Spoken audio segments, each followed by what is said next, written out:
오늘 말씀 전하겠습니다. 오늘 말씀은 온전한 사람이라는 제목으로 창세기 1장 26에서 28절 말씀을 중심으로 온전한 사람은 무엇인가, 그렇게 주님의 은혜 앞에 서도록 하겠습니다. 본문 말씀 한 목소리로 합독하시겠습니다. 시작.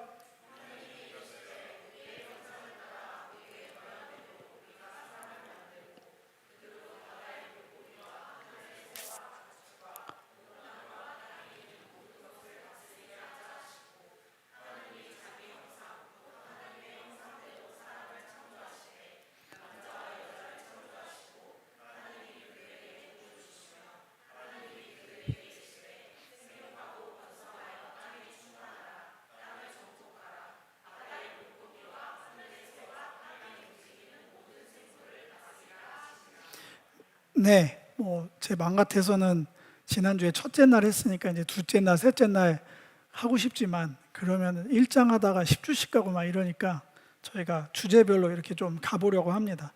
오늘 본문은 너무너무나 많이 들었고 나눴고 공유하고 있는 정말 창세기의 대표적인 말씀이죠. 이 내용을 처음 들으시는 분들은 여기에 없는 걸로 알고 있습니다. 그래서 우리가 이 본문 메시지를 중심으로 해서 하나님의 형상, 또 온전한 사람을 꿈꾸시고 기대하고 바라셨던 그 하나님의 마음이 좀 공유될 수 있기를 소망합니다. 먼저는 신의 형상입니다. 형상이란 단어가 3번이나 등장하고 창조라는 단어도 3번이나 등장하면서 이 사람의 여섯째 날 사람의 창조는 그 어떠한 피조물들의 창조보다 심혈이 기울여지고 가장 중요성이 단어적으로도 강조되고 있는 것들을 볼 수 있습니다. 그 목적도 분명합니다. 그냥 하나님의 형상으로 내가 심혈을 기울여서 작품으로 만들었어가 끝이 아니라 이 하나님의 모든 것들이 들어가 있는 이 아담, 사람의 창조는 분명한 목적과 이유가 있습니다. 땅을 다스리게 하자는 거예요. 모든 생물들과 모든 땅을 정복하고 다스리게 하는 목적으로 하나님의 형상을 창조하셨습니다. 그리고 복을 주셨어요. 네, 그게 이 골자입니다. 물론 복받은 존재는 사람만 있는 건 아닙니다. 창세기 1장 22절을 보면 바다 생물들에게도 동일하게 복 주시면서 생육번성 충만하라고 하셨는데, 이런 단어는 처음 나오는 건 아니지만 이 26, 28절에는 다른 여타 창조 과정에서 있었던 그 모든 내용보다 훨씬 더 자세하게, 훨씬 더 강조점이 있는 메시지들이 가득가득 담겨 있어서 그 의미를 더 풍성하게 하고 있습니다. 먼저는 형상, 신의 형상과 모양이라고 하는데 합쳐서 신의 형상에 대한 기본적인 이 성경을 처음 들었던 사람들의 자리에 서서 그들이 들었을 때 신의 형상이 어떤 존재인지를 좀 알 필요가 있습니다. 여기서 말하는 하나님의 형상은 그 당시에 고대 근동에서 신의 형상이 세워졌다 하는 것은 실효적 통치가 되고 있다는 뜻입니다. 이것들은 지금도 좋지 않은 건데 조금 알고 있어요. 제가 가본 적은 없지만 아직도 북한 가면 동상들이 있잖아요. 어떤 통치자의 동상. 그게 있다. 그리고 그 동상에다 절을 하게 하는 장면들을 뉴스를 통해서 지금도 우리는 2025년에도 보고 있어요. 지금도 그 정도인데 예전에는 어떻겠어요? 그거를 대표하는 구절이 다니엘서의 같은 단어, 아람어지만 같은 단어에 나와 있습니다. 제가 읽겠습니다. 이제 몇 유다 사람 사드락과 메삭과 아벳느고는 왕이 세워 바벨론 지방을 다스리게 하신 자이건을 왕이여, 이 사람들이 왕을 높이지 아니하며 왕의 신들을 섬기지도 아니하며 왕이 세우신 금 신상에게 절하지 않는다. 그러면서 이 신상에게 절하고 절하지 않는 걸 왕권을 인정하고 인정하지 않는 거에 동등함으로 만들어 놨어요. 그러니까 금으로 만든 신상이긴 한데, 금으로 만든 신상이지만 거기에 인격이 부여돼서 왕하고 동일하게 된 거예요. 신상이 세워졌다, 거기에 절을 한다, 그 왕을 인정하는 거죠. 왕이 실제로 여기까지 통치하고 있고 왕이께서 나의 권위자입니다. 이렇게 얘기를 할 수 있다는 거예요. 신상 이퀄 결과적으로 왕 자체예요. 그렇게 돼 있는 거죠. 신의 형상, 실효적 통치, 신의 모양과 성품이 반영된 그 신상은 곧 왕이자 신의 아들이었습니다. 신의 아들, 형상, 왕. 그리고 신의 형상은 다른 게 세워지면 안 되죠. 똑같은 모양의, 그 당시에 왕의 얼굴을 한 똑같은 형상이 곳곳에 세워져야지 다른 얼굴, 다른 모양의 형상이 또 세워진다면 그 왕이 몇 명이나 있는 거잖아요. 그러면 권위가 서 있지 않아요. 그래서 유일무이한 신의 형상은 단 하나의 모습이어야 합니다. 하나의 모습이어야 하고 그것을 대신하는 게 고대 근동에서는 왕이었어요. 그래서 그 좋은 영화는 아니지만 영화 300에서 그 크세르크세스 그 역할로 나온 황금칠한 그 빡빡이가 얘기하잖아요. 나는 관대하다 하면서 신의 아들로 나오잖아요. 그때는 그게 먹혔어요. 그래서 신이 거기에 임재한 거고, 그래서 피 한 방울 난 걸 굉장히 황당해 하잖아요. 신이 피를 흘린 걸 그래서 막 감추고 그러잖아요. 그런 배경을 보면 알 수 있습니다. 이게 지금 아담에게 부여됐다는 거예요. 그러면 아담이 하나님의 형상이다. 그럼 여기서 알 수 있는 게 있습니다. 아담은 하나님의 유일한, 이 땅에 하나님의 실효적 통치, 그 영광을 드러내는 유일한 존재였어요. 그리고 실제적으로 땅을 다스리는 왕이었죠. 하나님의 자녀였죠. 아들이었습니다. 예, 아담에게 굉장히 특별한 지위가 부여된 거예요. 지위가 부여되고 거기에 사명이, 아주 특별한 사명이 위임됩니다. 나의 것인데 너에게 온전히 위임한다. 이 땅을 다스려라. 충만하게 채워라. 이런 미션들이 주어지고 이것을 복에 묶으셨어요. 아담에게 주시면서 이 특별한 관계적 지위와 이 특별한 사명을 너가 이루는 것이 너가 이 땅에서 가장 행복한 삶, 가장 온전한 삶이야라고 축복을 묶으셨어요. 축복 따로, 사명 따로, 관계 따로 있는 게 아니에요. 시작이 뭐냐면 복을 주시며 이르시되 하면서 충만하라, 정복하라, 다스리라가 뒤에 나옵니다. 그러니까 축복은 충만하고 다스리고 정복하는 가운데 하나님께서 담아 놓으신 거예요. 그런 것들을 하지 않으면 행복한 삶이 무엇인지 하나님이 담으신 복을 우리가 경험할 수가 없어요. 여기 보시면 땅이 남아있는 영역들이 보입니다. 아담에게 너가 땅을 끝까지 채워나가라 할 때는 어디 출발점이 있고 어디까지 닿아야 하는 영역이 남아있음을 볼 수 있어요. 그게 영역으로 기억을 하시던 지경으로 자기가 수용을 하든지 간에 영역이든 지경이든 우리는 주님을 만나고 하나님의 형상으로 발현이 되기 시작하면 이동이 되고 확장이 돼야 됩니다. 삶의 자리들이 어느 정도까지 다 정해진 선은 있지만 정해진 범위 안에서, 그 경계 안에서 정해진 범위 안에서 이동하고 확장이 돼야 됩니다. 다스림도 분명하게 내용이 있습니다. 땅의 끝까지 신의 형상들로만 채우라는 거예요. 그냥 예를 들어볼게요. 그냥 사람이 많아지는 건 여기하고 상관이 없습니다. 조금 창세기를 삐딱하게 보면 생육 번성 땅에 충만하기만 되면 아내를 30-40명 가지면 되겠네요. 그런 자가 있었죠. 30-40명은 아닌데 4장만 돼도 창세기 4장에 야다와 실라라고 아내 둘을 데리고 굉장히 문명을 번성한 라멕이라는 인물이 등장하기 시작합니다.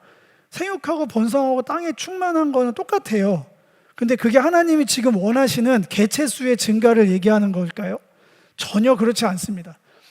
신의 형상, 그 형상을 닮은 그 존재들로만 채워야 그게 축복입니다. 그렇지 않으면 창세기 6장만 가더라도 세상에 사람들이 가득했다고 나오는데 그 개수만큼, 그 사람 수만큼 죄가 관영했다고 얘기를 합니다.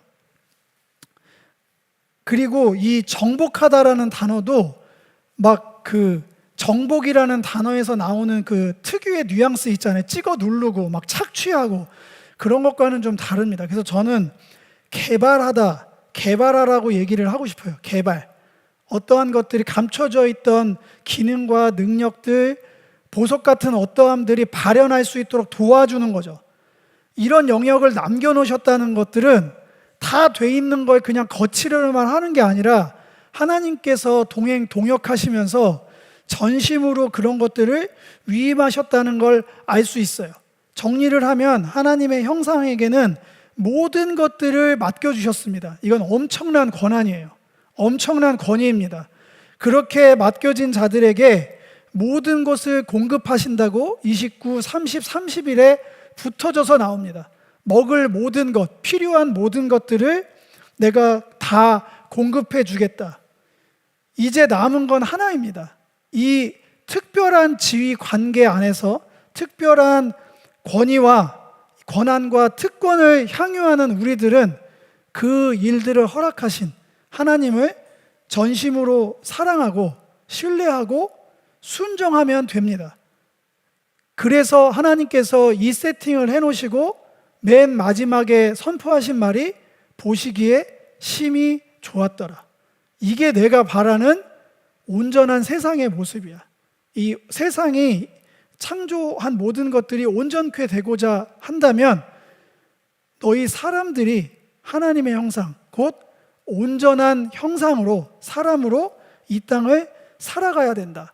이거입니다. 시편 8편 4에서 8절까지 한번 여러분들이 가로놓긴 빼고 읽겠습니다. 시작.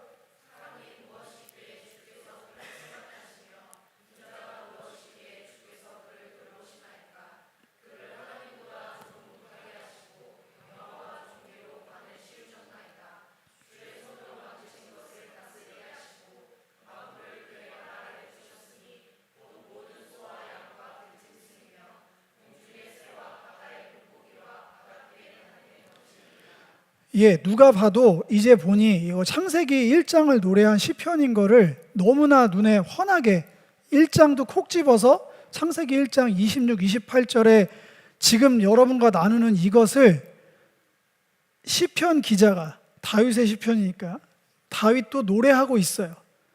도대체 이 에노시라는 건 이제 죽을 수밖에 없는 존재라는 히브리어인데 아담의 아들 아벨 대신에 주신 셋의 아들이 에노시, 이 사람입니다. 그리고 여기에 인자, 아담의 아들이 나오죠. 도대체 이 사람이 뭐길래 우리가 무엇이간데 우리를 이렇게까지 생각해 주시고 이렇게까지 돌봐주십니까? 그러면서 자신의 존재를 뭐라고 지금 규정하고 있냐면 우리들은요 하나님보다 조금 못한 존재입니다. 이거 엄청난 얘기입니다. 우리의 존재 규정을 하나님보다 조금 못한 존재로 우리를 만드시고 영화와 영광과 존귀스러운 관을 씌워주셨다. 이건 그대로 왕이잖아요. 영광의 관을 씌워주셨다. 위임 통치로 맡겨주셨다는 거예요. 그리고 우리에게 실제적인 특권으로 이 모든 것들을 다스리게 한 게 너무 놀랍고 아름다워서 그 유명한 우리 여호와 우리 주여 그 찬양의 내용이 이거예요. 창세기 1장 26, 28절을 자기를 돌이켜본 다윗이 자기한테 그런 게 전혀 보이지 않는데 하나님께서 도대체 우리가 뭐길래 이렇게까지 생각하면서 애지중지하시고 기회를 주시는지 생각할수록 놀랍고 찬양밖에 할 게 없으니까 이 시편을 지어서 올려드린 거예요. 너무나 아름다운 장면이죠. 그런데 그 하나님의 형상을 잃어버린 얘기, 뭐 자세한 건 나중에 3장 가서 하겠지만 하나님의 얼굴을 피함으로 죄의 가장 본질적인 거죠. 하나님을 닮으려면, 하나님의 형상을 반영하려면 자녀 낳아보신 분은 알고 있는데 그 자녀가 DNA적으로도 닮았죠, 부모를. 그런데 더 그것이 발현될 수 있는 이유는 뭐냐면 하나밖에 없어요. 매일 보니까 눈을 마주치고 뭐 젖을 먹이든 분유를 먹이든 끌어안든 매일 그 얼굴을 보니까 그가 하는 음성 듣고 그의 품에서 그의 얼굴을 보고 자라니까 닮아갈 수밖에 없는 거예요. 근데 죄의 본질은 뭐냐면 창세기 3장 8절에 하나님의 얼굴에서 눈을 돌려버린 거예요. 그게 두려움이든 뭐든 결과적으로 이제 하나님의 얼굴을 잃어버리기 시작합니다. 하나님이 어떤 분인지를 잃어버리고 그 교제권을 상실하면 당연히 나에게 허락하신 하나님의 고유한 그 지위와 권한과 있는 형상을, 모양과 성품을 저도 잃어버려요. 잊어버리는 거예요. 까먹는 거고 희미해지기 시작합니다. 문제가 여기서부터 발생을 합니다. 그래서 오늘은 좀 멀리 가야 될 것 같습니다. 시간이 없지만 그래도 가야 될 것 같아요. 이렇게 잃어버리기 시작하니까 형상이 왜곡되기 시작합니다. 하나님의 형상이 정확하게 뭔지 모르니까 지금 여러분들도 모를 거예요. 각자의 이미지로 도대체 하나님의 형상이 뭔데? 그래서 끝까지 잘 경청하셔야 됩니다. 왜곡이 되니까 하나님이 십계명을 통해서 분명하게 얘기합니다. 다른 형상 만들지 마라. 그거는 너희들이 뭘 만들지 간에 세 보이는 거, 강한 거, 그거 빗대서 이게 하나님이겠구나 얘기를 해봐야 너희들 나를 모른다. 너희들은 범죄함으로 그 얼굴을 돌이켜서 정확하게 그 형상이 어떤 건지를 알 수 없어. 그러니까 그 형상이 분명해질 때까지 아무것도 만들지 말라고 시작부터 말씀하셨어요. 출애굽 하자마자. 근데 어떻게 됐죠? 그 유명한 위에서 이런 거 하고 있는데 밑에서는 그 십계명을 받고 있는 그 순간에 불안한 거예요. 못에 따라 왔는데 안 보여요. 그 자아상이, 불안한 자아상이 얼떨결에 따라 나왔는데 믿음의 길에 들어섰는데 시대상이 민족적으로 다 팽배해 있는 거예요. 불안하다. 이 두려움을, 이 앞날의 공포를 해결할 방법이 없는 거예요. 그러니까 그걸 그대로 투영한 게 금송아지입니다. 형상을 기어코 만들어내요. 그래야 안심이 되거든요. 그리고 거기에 형상 만든 거에 의미까지 더해집니다. 그 의미가 뭐냐면 이 금송아지가 애굽 땅에서 인도해낸 우리의 신이다.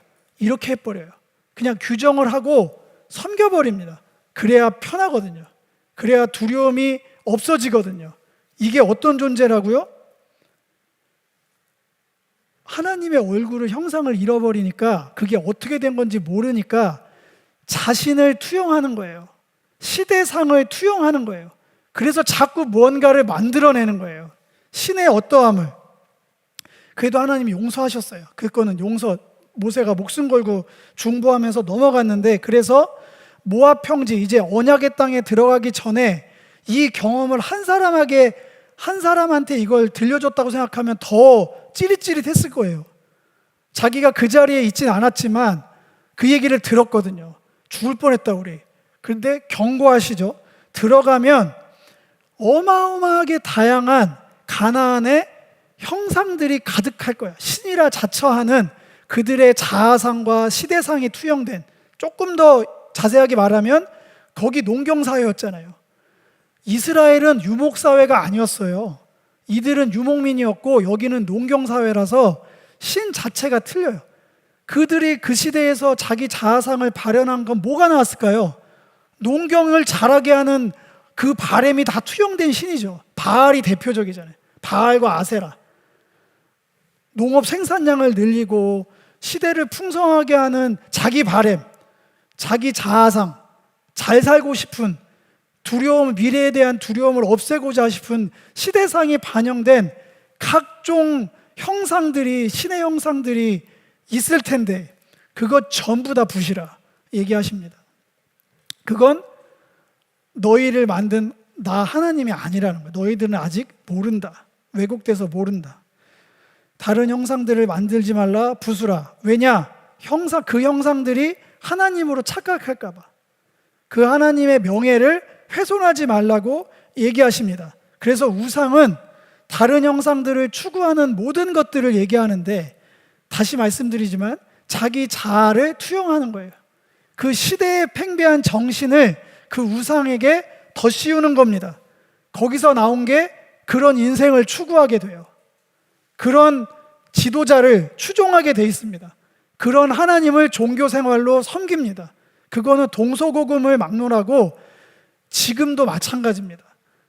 여러분들이 롤모델로 잡는 게 누군지를 알면 보는 거예요. 그게 우상이거든요. 그게 인생은 저렇게 살아야 돼. 예, 그거 지금 말하는 거예요. 자아가 투영된 거거든요. 시대가 투영된 거고, 그거를 도와줄 제도, 뭐 어떤 땡땡땡 방법 넘쳐납니다. 거기에 계속 따라가고 그걸 위해서 종교 생활도 열심히 하는 걸 수도 있습니다. 그렇게 경고해서 보냈건만 일이 터졌죠. 에스겔에서 읽진 않겠습니다. 그냥 눈으로 보세요. 결국에는 그렇게 경고했음에도 불구하고 언약의 땅에서 원래 있던 형상들 말고 더 많이 만들어냅니다. 더 많이 만들어내서 여호와 제단에 아세라 목상을 교모에 올려놓고 섬기기까지 하면서 각양각색의 가증한 형상들을 자기들이 만들어내요. 그걸 한마디로 에스겔 선지자한테 이렇게 얘기합니다. 아무 쓸데도 없는 은과 금으로 창자를 채우지도 못하고 심령을 족하게 하지도 못하는 은금을 추종했다. 배금주의. 그 시대도 똑같았어요. 하나님이 있든 없든 그거랑 상관없이 이유 불문하고 은금을 추구하는 거예요. 그거에 하나님이 진노의 날을 선포하시고 이제 여러분들이 읽고 있는 그 에스겔의 참혹한 일이 펼쳐진 겁니다. 싹 다 부셔졌어요. 예루살렘 성전을 부셨다고 하지만 에스겔에서 보시면 가증한 형상들을, 하나님의 형상을 왜곡하는 모든 것들을 다 잘게 부순 사건이에요. 하나님 그런 형상 허락하지 않거든요.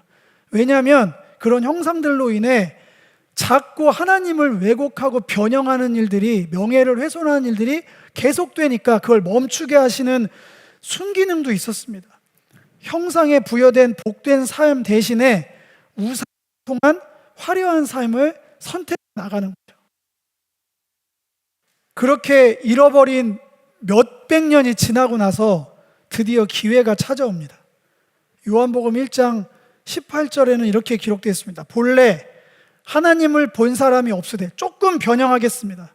본래 하나님의 형상이 어떻게 되는 건지를 정확하게 아는 사람이 없었으나 아버지의 품속에 있는, 여기에서 함의하는 게 뭘까요? 아버지를 바라보고 아버지의 말씀을 다 듣고 동행하신 하나님의 형상을 완벽하게 나타내셨다 얘기를 하고 있습니다. 골로새서 1장 15절 읽겠습니다.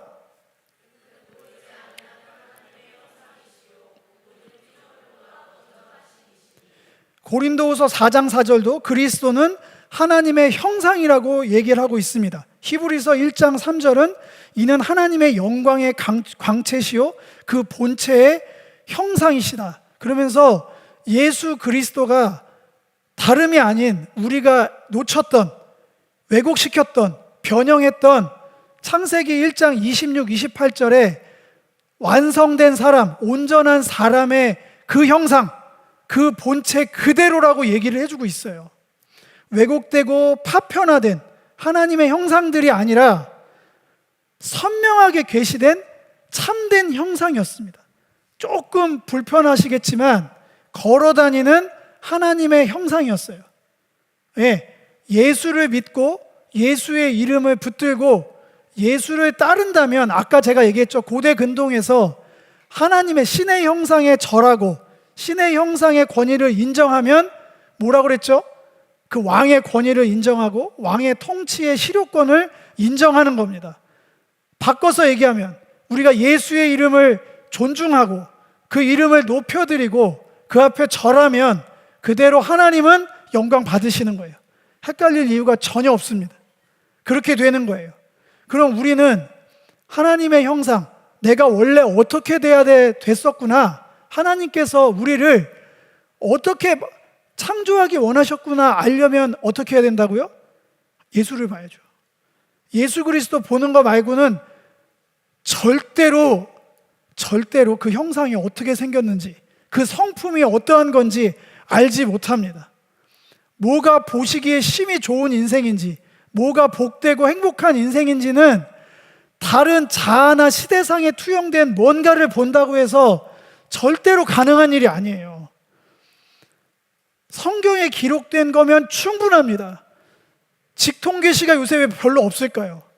구약에는 꿈, 환상, 예언이 그렇게 많았는데 지금은 왜 그게 희박할까요? 기록된 말씀이 캐논으로 있기 때문에 당연히 그런 거예요. 지금은 그 권위 아래서 해석이 돼야 돼요. 지금도 직통계시 있을 수 있죠. 예언 받을 수 있습니다. 꿈 꿀 수 있죠. 그것을 기록된 말씀하고 맞추는 거예요. 어떻게 재해석해야 되지? 따로 갈 수가 없는 거예요. 말씀의 이유입니다.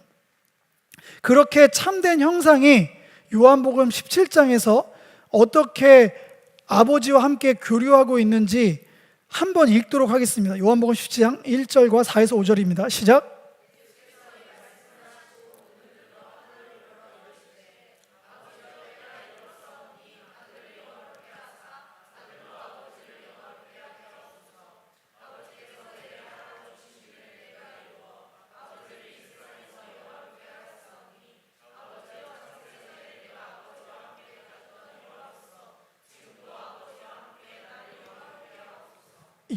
영광이 가득합니다.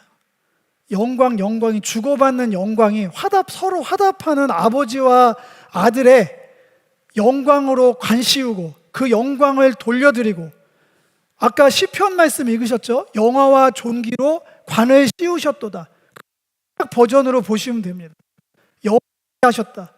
같은 말이군요. 독사라는 헬라어인데 카보드라는 히브리어의 번역어예요. 영화롭게 하셨다. 그 관을 씌워주시고 아들은 그 관을 그 발 앞에 내놓은 관계가, 주고받는 관계가 아주 진하게 가장 아름답게 표현되어 있습니다. 이게 인격적 교제예요. 서양 사람들이 만들어낸 인격적 교제가 뭔지 물어보세요. 여러분들이 다 하나님과 인격적 교제를 한다고 합니다. 이거예요? 하나님과 영광을 주고받는 이게 맞아요? 그거 아니고 느낌적인 느낌은 굉장히 인본주의적인 거예요. 그건 인격적 교제가 아닙니다. 인격적 교제가 되면 결론은 같아요. 예수를 닮아가는 거예요. 예수를 닮아가지 않고 내가 인격적으로 하나님과 교제한다고요? 그걸 제가 어떻게 분별하고 믿죠? 저를 믿게 해달라고 말씀드리는 게 아니에요. 성경적으로 말씀드리는 거예요. 여러분들이 오늘 다른 거 잊어버려도 분명히 기억하셔야 돼요. 하나님과 인격적 교제를 하면 당연히 예수처럼 삽니다. 다르게 살 수가 없어요. 그것만 바라보고 있는데, 그분의 말씀만 듣는데, 그 얘기를 듣고 그분이 쳐다보는 방향으로 삶이 돌이켜지는데 어떻게 내가 변함없이 인격적 교제를 하나님과 나아가고 있다는 말을 우리가 할 수 있을까요? 성립이 되지 않는 말입니다. 아버지와 아들이 주고받은 영화와 존귀로 관을 씌워주시고 그 관을 그 발 앞에 내려놓는 참된 예배, 이게 인격적 교제입니다. 그러면 우리 가운데 점점 아버지를 닮아가는 하나님의 형상이 회복되어 가는 거예요. 그 완전한 하나님의 형상 예수께서 드디어 영화와 존귀로 때가 된 영광을 부활하면서 얻으셨죠. 그리고선 명령합니다. 그게 마태복음 28장 18에서 20절이에요. 똑같아요. 땅끝까지 가서 채우라고. 사람 숫자 늘리라고요? 아니에요. 사람 숫자 많이 늘어서, 원래 이게 시간도 없어 이런 얘기 안 하는데 영국, 미국이 기독교가 그렇게 됐나요? 한국이 사람 네 입을 크게 열라 내가 채우리라, 지금도 우리 부러워하시면 안 돼요. 그 결과들을 우리가 보고 있잖아요. 이 시대 가운데 아무런 기준점이 되지 않아요. 되지 않는 걸 보잖아요. 아까 얘기했죠. 그냥 개체수 늘리는 게 하나님이 원하시는 게 아니라고. 죄만 더 관영해질 뿐이라고. 하나님을 닮은 형상으로, 오늘 얘기하면 하나님과 인격적 교제로 영광과 영광을 주고받는 그 사람들로 가득 채워나가라, 동일한 명령을 하고 계십니다. 이 화보단 하나님의 형상을 신약 성경의 이 서신서들을 통해서 곳곳에서 말하고 있습니다. 아들의 형상을 본받게 하기 위해서 우리를 구원하셨다. 영광의 몸의 형체와 같게 하게 우리를 변화시켜 가신다. 더 놀라운 건 베드로후서 1장 4절입니다. 읽겠습니다. 시작.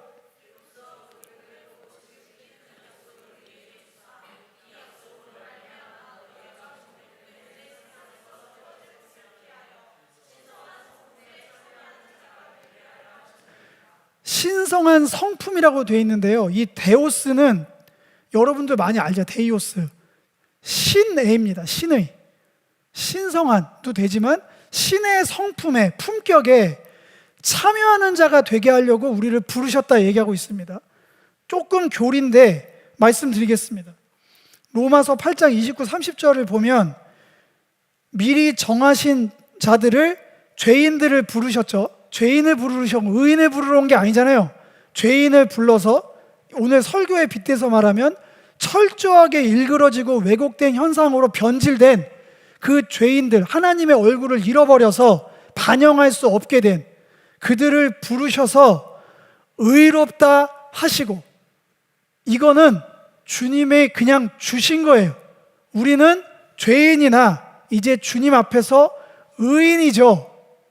근데 여기가 끝이 아닙니다. 의롭다 하시고, 의롭다 하신 그들을 또한 영화롭게 하신다. 영광과 존귀로 관을 씌우신다. 바꿔 말하면 신의 성품에 참여할 수 있도록 변화시켜 주신다 얘기를 합니다. 기독교의 복음이 위대한 건 거기 있습니다. 넌 죄인이야, 넌 아무것도 못해, 엎드려 찬양만 해. 아니에요. 그건 복음이, 그건 진정한 복음이 아닙니다. 죄인을 불러서 의롭다 칭해 주시고, 의롭게 된 그들로 신의 성품에 참여하는 게 복음이에요. 이 복음에 사람들이 흔들린 거예요. 나도 그렇게 되고 싶어요.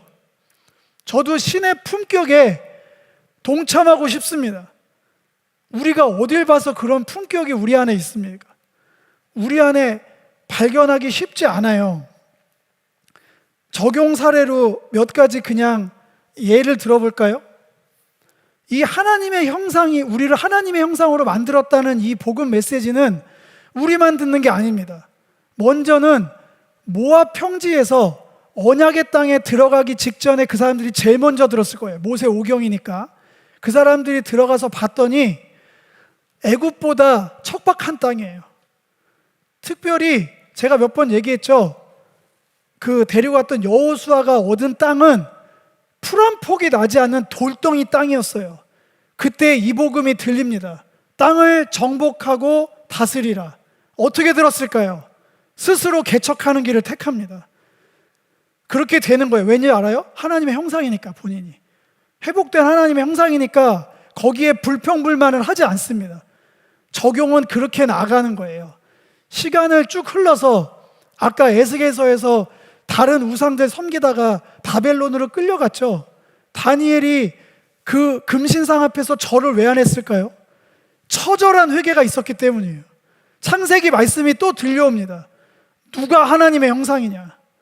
어떤 게 하나님의 형상인데 너 절할래? 목숨 걸고 버틴 거예요. 그 말씀을 적용하려고. 배금주의 따라가지 않을 수 있었어요. 그 복음 통해서. 로마 시대 복음은요, 예수님이 하나님의 형상이라는 그 형상을 봐서 구원받은 그들은 어떻게 적용했을까요? 평안의 입맞춤으로 서로 인사하라고 성경에 많이 나와 있거든요. 그게 서양 애들처럼 볼에다 키스하라는 그런 단순한 얘기가 아닙니다. 그 당시에는 귀족 문화가 있었어요. 귀족들만 볼에다 키스하는, 서로를 존중하는 문화가 있었단 말이에요. 교회에도 그게 있었거든요. 바울 때 교회에도 왔는데 노비들, 평민들, 귀족들이 다 섞여서 남녀가 예배를 드리니까 그 안에서 자기들끼리 성찬 떼고 자기들끼리 문안하고 다 화분을 나눠서 그러고 있으니까 편지에다가 온전한 변화된 하나님의 형상은 그렇게 사는 게 아니야. 평안의 입맞춤으로 모두가 다 함께 어긋져서 껴안아야 돼. 이 안에 모두가 하나님의 형상이니까. 절대 그러면 안 돼. 야고보서에도 여기는 제가 생각했지만 모두가 다 야고보 교회에 있는 형도들이 하나님의 형상인데 어떻게 한 입을 가지고 그 형제를 비방할 수 있느냐? 그게 어떻게 가능하냐? 하나님의 형상인데. 야고보서 찾아보세요. 야고보서 3장 1절인가 제가 9절 넣었다 뺐는데 아마 3장으로 기억하는데 거기도 하나님의 형상이 나옵니다. 각 시대에서의 하나님의 형상이 발현되는 방식이 달라요. 우리의 삶은 오늘 여기에 머무를 수 없습니다. 왜냐하면 하나님께서 특별한 지위와 사명을 부여하셨기 때문이에요. 그 마음을 가지고 땅의 끝까지 그 복음으로 하나님의 형상들로 채우길 원하는 자들에게 하나님께서 특별한 축복으로 함께 하실 줄 저는 믿습니다. 저와 여러분들이 그렇게 되기를 간절히 소망합니다. 제멋대로 살아가라고 세상은 요새 얘기합니다. 우리는 그러면 안 돼요. 시선을 고정해야 됩니다. 예수께 고정하고 답답하고 억울하고 불편하고 황당해도 형상대로 살아가는 법을 택하셔야 돼요. 그게 우리만이 할 수 있는 일이거든요. 아까도 말씀드렸지만 하나님과의 진실된 인격적 교제로 나아가셔야 됩니다. 방법이 없습니다. 예수 그리스도의 형상과 같아져야 돼요. 교회만 3, 40년 다닌다고 예수의 형상이 자동으로 닮아가지지 않습니다. 명확하게 예수님께서 오셔서 무엇을 하셨는지, 그걸 통해서 무엇을 원하셨는지, 무엇을 명하셨는지 분명히 확인하셔야 돼요. 회복되는 하나님의 형상들은 성도들의 삶 속에서 발현됩니다. 그리고 발현된 그것을 우리는 발견해서 우리의 삶에 반영해야 됩니다. 교회적으로도 마찬가지입니다. 그렇게 하나님의 형상이 발현, 발견, 반영된 것들을 교회의 이름으로 더 풍성하게 확장해 나가야 됩니다. 우리 교회 미션을 다시 읽습니다. 생기 가득한 도시마을 생태계를 조성하고 돌본다. 이게 과연 평범한 성도들이 자기 삶의 아젠다로, 자기 삶의 목적으로 가져갈 수 있는 인생의 목표일까요? 쉽지 않을 거라고 봅니다. 이것은 말 그대로 성인, 신의 성품에 참여한 자들만 할 수 있는 생각이에요. 대부분 어떻게 되는 줄 아세요? 신앙생활을 3, 40년을 다녀도 너무 안타깝게 인격적 교제를 잘못 배워서 예수가 하신 방법이 아니라 도덕 윤리적으로 조금 더 나은 삶, 그리고 부자 돼서 헌금 많이 내는 거, 거기서 멈춘 게 너무나 많습니다. 전 너무 안타까워요. 신의 성품에 참여하려고 우리를 부르셨는데 왜 우리는 오늘의 삶의 자리에서 이 시대만큼 내 자아만큼 투영된 그 우상을 벗어나지 못할까요? 예수님 바라보셨으면 좋겠어요. 저만 알고 있는 내용이 아니지 않습니까? 성경을 펼치면 공짜 어플에서 사복음서가 아무 때나 읽을 수 있는 시대입니다. 예수를 모른다 하진 않잖아요, 저희가. 근데 왜 많이 담지를 못할까요? 시간이 갔지만 하나만 말씀드릴게요. 한국교회가 140년 됐습니다. 생육하고 번성하고 땅에 충만하라. 그 안에서 전성기가 있었어요. 근데 그 전성기를 지나서 지금 쇠퇴기로 접어든 건 우리 다 알고 있는 거 아닙니까? 그러면서 정말 냉철하게 차분하게 되돌아볼 필요가 있습니다. 우리가 정말 한 사람이 딱 한 명이라도, 한 명에게라도 나의 모습 속에서 나의 삶의 어떠함을 통해서 하나님의 형상을 발현했는가? 그랬으면 한국 교회가 지금 이렇게 됐을까요? 2명도 바라지 않습니다. 한 명이 한 명에게만 했어도 지금 최소한 1000만이에요. 점점 줄어든다는 얘기는 뭘까요? 아직도 청년들 많이 모이던데요. 뭐 주일학교가 구름대처럼 모이는 교회가 있다던데요. 3, 40명, 3, 40대가 막 3, 400명 개척해. 그래서 어쩌라고요? 그래서 어떻게 하라고요? 비판하는 게 아니라 그래서 그 안에서 예수를 닮아서 하나님의 형상이 발현되면 된 거예요. 안 되면 또 되풀이하는 겁니다. 그 교회는 잘 되겠죠. 상가에서 시작해서 새로운 개념의 공간을 얻어서 몇만 명이 모이는 특별한 교회가 되겠죠. 그리고 나서 또 쪼개질 겁니다. 우리는 사람의 많고 적음에 주목하는 것이 아니라 우리 안에, 솔직히 말해서 허그인 교회 안에서 누가 하나님의 형상을 발현하고 있는가, 우리 교회에 한 명이라도 나타나기를 바랍니다. 그 한 명이면 되거든요. 요새 이런 말이 있습니다. 오늘은 시간을 못 지켜 죄송합니다. 그래도 해야겠습니다. 부자들이 더 착하다, 부자들이 더 매너 있다, 부자들이 더 나눈다. 요새 시대는 기준이 그렇게 됐어요. 거기에 성도를 넣어볼까요? 성도들이 더 착하다, 성도들이 더 나눈다, 그런 얘기 잘 들리지 않습니다. 이게 어떻게 된 걸까요? 도덕, 윤리, 사회적 기본적인 기준에도 지금 미치지 못하고 있어요. 우리 바뀌어야 됩니다. 오늘의 자아상, 오늘의 시대상, 온전한 사람, 하나님의 형상으로 자라가야 될 그리스도의 장성한 분량이 충만한 데까지 이르기를 간절히 원하십니다.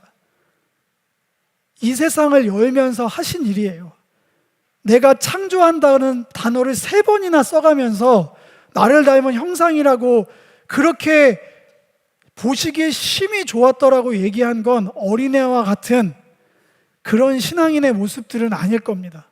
그리스도의 장성한 분량이 충만한 데까지 이르는 온전한 사람을 주님께서는 바라보시고, 그 온전한 성인이죠. 성인된 그리스도인들을 통해서 이 세상을 변화시키기를, 이 세상을 가득 채워나가기를 오늘도 원하십니다. 우리 그렇게 우리의 구원의 기준이 바뀌기를 소망합니다.